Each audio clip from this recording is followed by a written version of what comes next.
Fala galera do YouTube, beleza com vocês? Hoje eu vou abordar aqui um assunto que eu já abordei aqui no perfil, em alguns vídeos aqui anteriores. E esse assunto ele voltou de novo aí nos grupos, né? Ele voltou também nos grupos aí de WhatsApp que a gente participa aí, inclusive no que eu tenho. Tava conversando com um colega meu, o Nilson, lá do canal New System. Quem puder dar uma procuradinha aí no YouTube também, no TikTok também, segue lá, que ele tem bastante vídeo bacana lá, beleza? Dá uma força pro cara lá. Mas o assunto que a gente estava conversando é sobre o preconceito que a gente tem com as coisas, inclusive eu tenho com algumas marcas, isso é normal de cada um, certo? É normal, a gente não simpatiza muito bem com aquilo, a gente fica meio, né? Não, isso aí eu não quero. Entendeu? É uma coisa meio assim. Mas vamos lá, o assunto é o seguinte: aparelhos antigos, né? O classe AB, nem esse daqui, entre outros que eu tenho ali, amplificadores classe AB, versus o classe D, que é o digital. Se fala muito, né, na parte dos amplificadores digital, a gente ouvi muito falar: "Ah, isso aí não presta, isso aí não tem qualidade, isso aí não tem durabilidade", mas também se vê sair muito, né, da boca de pessoas que nunca teve o equipamento, né? Se vê falar, mas de pessoas que nunca teve, porque quem tem, lógico, tem seus problemas, como todo equipamento eletrônico tem problemas, tem defeitos, mas a grande maioria das vezes se vê, né, a gente escuta isso de bocas que nunca tiveram o equipamento. E não é só um, nem dois, várias pessoas que nunca tiveram já falaram isso para mim. Mas eu digo e repito e provo: os equipamentos que são digitais, os classe D, são tão duráveis quanto os antigos.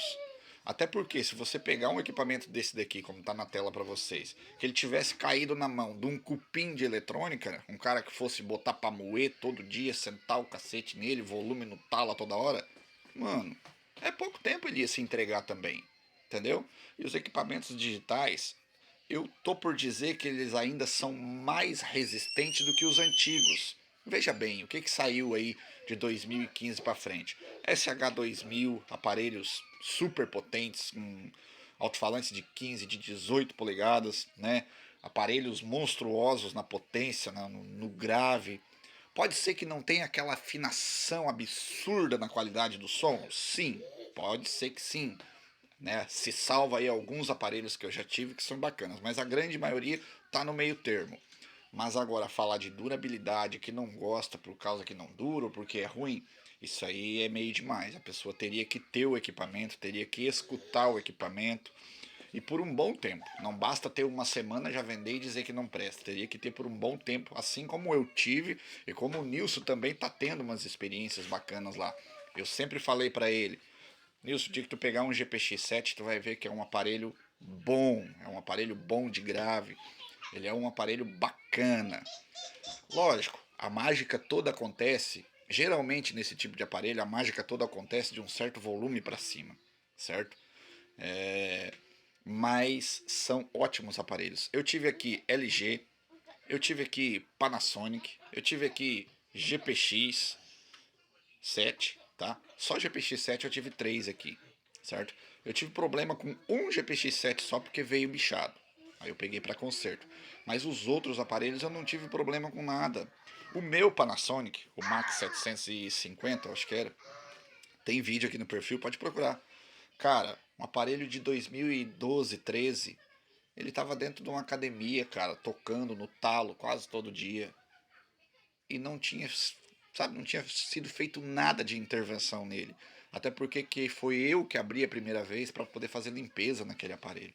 Os meus GPX 7, quando eu peguei os aparelhos, tu notava que eles eram um aparelho que foram usados para moer, foram usados para tocar forte. Quem comprava esse tipo e quem compra esse tipo de equipamento não compra para botar um CDzinho ali e curtir. O cara vai meter grave, vai meter funk, vai meter Hungria, vai botar grave para tocar mesmo, entendeu? Então são os aparelhos duráveis, sim. Só que você tem que escutar isso de bocas que tiveram o equipamento. Só que tudo no início tudo que tá vindo no início, quando a tecnologia muda, ela tá suscetível a erros, tá suscetível a falhas. E isso aconteceu muito lá no começo, quando os aparelhos começaram, né, ali 2012, 13, começaram a vir ali digitais. Porque eram os primórdios, né? Eram os primeiros. Então, você pega aí equipamentos do mesmo modelo, da mesma potência, da mesma marca, que, por exemplo, que nem o Nilson tem a prova lá, até ele vai fazer um vídeo sobre isso. Vou pedir para ele fazer um vídeo sobre isso, que a fonte dos aparelhos é diferente, mas é o mesmo equipamento do mesmo modelo, mas a fonte é diferente. Um veio primeiro que o outro, talvez deu algum problema, tá dando proteção por causa disso, mas depois vai melhorando. Tudo que é no início tem problemas. Você acha que essa eletrônica aqui, ó, que deu certo aí dos anos 80 até final do 2010 aí, acho que os últimos aparelhos aí com tráfego é 2010, 11, mais ou menos. Tu acha que no começo foi esse mar de rosas?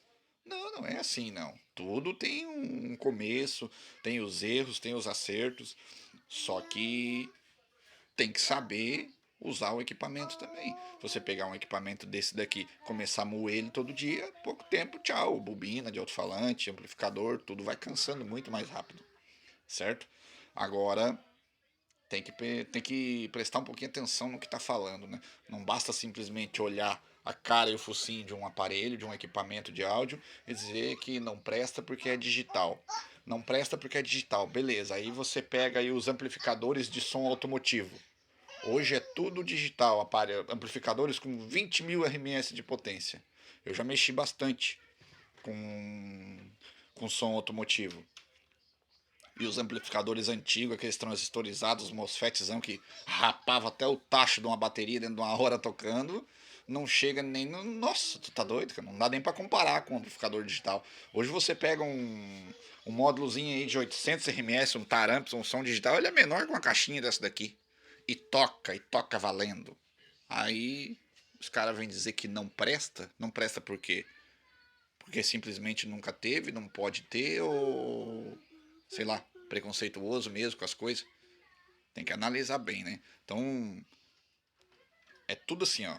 Tem qualidade e tem a sua aplicação também. Cada aparelho tem uma aplicação. Tem aparelhos aí com 1000 RMS que é para tocar gravão, tem aparelhos com 1000 RMS que é mais equilibrado, tem para todos os gostos. Só tem que saber o que tu quer antes de comprar um equipamento e antes de falar que não presta, que não gosta.